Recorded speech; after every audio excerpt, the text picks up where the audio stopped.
Yes, sir. I believe in Congress right now, they're about to establish the National Center for Research in Advanced Information and Digital Technologies. And I was wondering what your hopes and expectations are for that new entity and what your thoughts are about it. I actually don't know that acronym, but we have lots of those. In my domain, I have the National Information Technology R&D Collaborative, NITR-D we call it. We have lots of these. I am generally of the opinion as follows. Our country has to remain competitive by investing in the building blocks of innovation. That means our commitment to research and development has to be strong. Where we don't want to prescribe what the researchers study, let their minds run.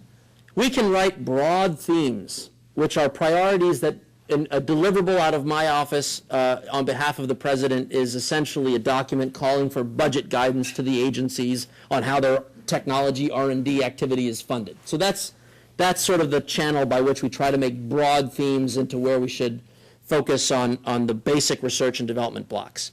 And I think putting more money into that is frankly what the president's called for. He's called for what the America Competes Act called for, which is to double core funding for basic R&D, and we're on path to do that because of the stimulus package. But we also acknowledge that in these questions, if you were to think about, we're talking about healthcare with the two hospitals, when a patient needs to go online to pull his or her information, you need to authenticate that they are who they say they are. Any bankers in the room? If you want to do banking e-commerce, I think you have a similar problem. So you can go down the list of the relevance and say, what are the areas in which, gosh, there's some building blocks that would help us. I really don't think Dr. Harris should spend a lot of his capital solving the patient authentication problem, although you're welcome to do it. Because that's the challenge that we share as a collaboration, a community. So if we could find a way to marry, there's some advanced technologies that we don't quite know would do what we're trying to do here, that are maybe a further couple, maybe 3 to 5, 10 years ahead.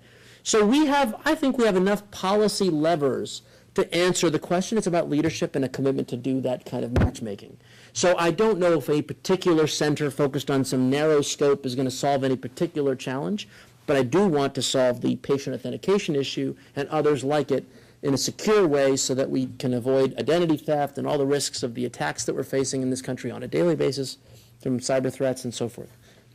Yes, ma'am. Right over here. Oh, sorry, I didn't, it's not my job to point, forgive me.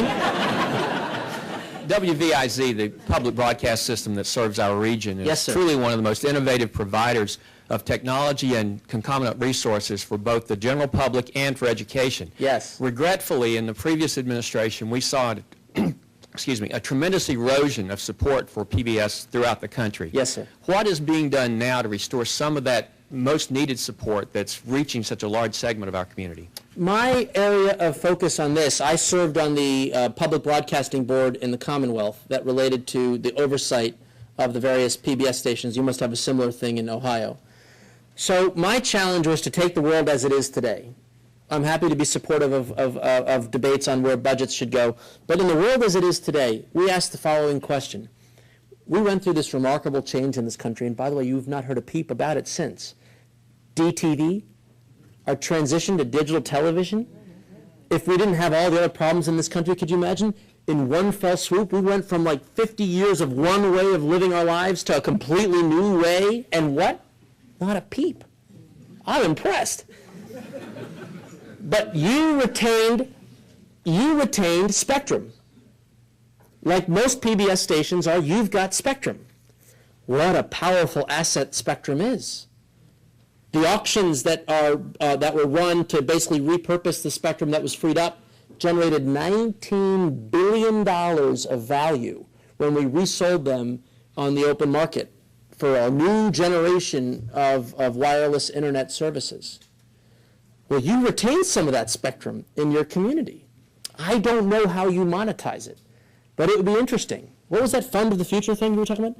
Oh, I was loving this thing. What's it, the new Northeast Ohio Fund of the Future? They're having an online competition for creative ideas for shared services on government efficiency. Very cool, taking it back to Washington. Imagine a contest. Who can monetize the excess spectrum in the PBS market to generate economic value that will restore I'm making it up, but that spirit. That's the kind of thing I think my office is trying to help spur. I can't solve the budget gap. Someone's ringing something. What does that mean? That's it? Last question? Not my job. Oh, sad.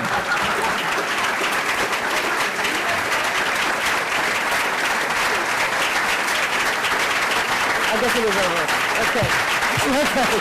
Thank you.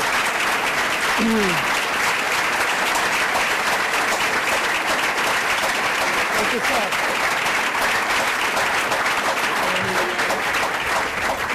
Today at the City Club of Cleveland Forum, we have been listening to Aneesh Chopra, United States Chief Technology Officer. Thank you, Mr. Chopra. Thank you, ladies and gentlemen. This forum is now adjourned.